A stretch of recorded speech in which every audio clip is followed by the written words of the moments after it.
ជុំរៀបសួរខ្ញុំបានមានឈ្មោះថាទេ ជាអ្នកប្រឹក្សាពេលដែលសង្សារគេជួបគ្នាជាបានចិនមិនដែលកិនប្រាក់ពីអ្នកជុំយើងបើឈឺអាចមកសាបាន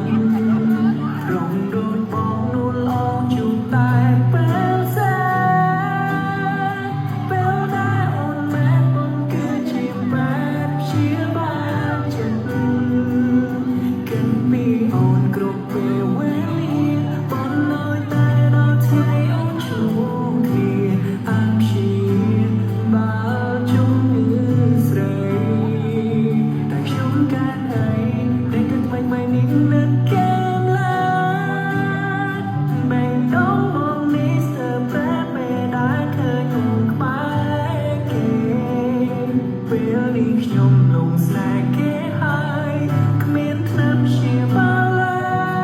យសំពុកខ្ញុំហើយតែស្នេហ៍សង្សារគេ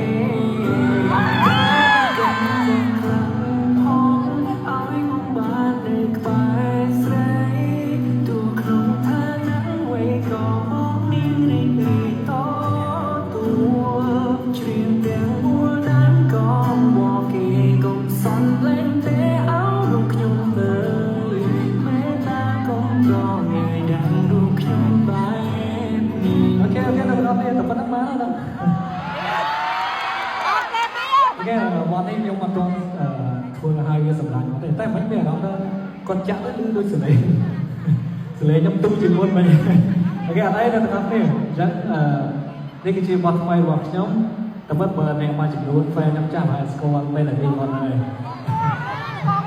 តែខ្ញុំយកមកកែថ្មីអូខេអញ្ចឹងខ្ញុំចេញបទនេះឆាប់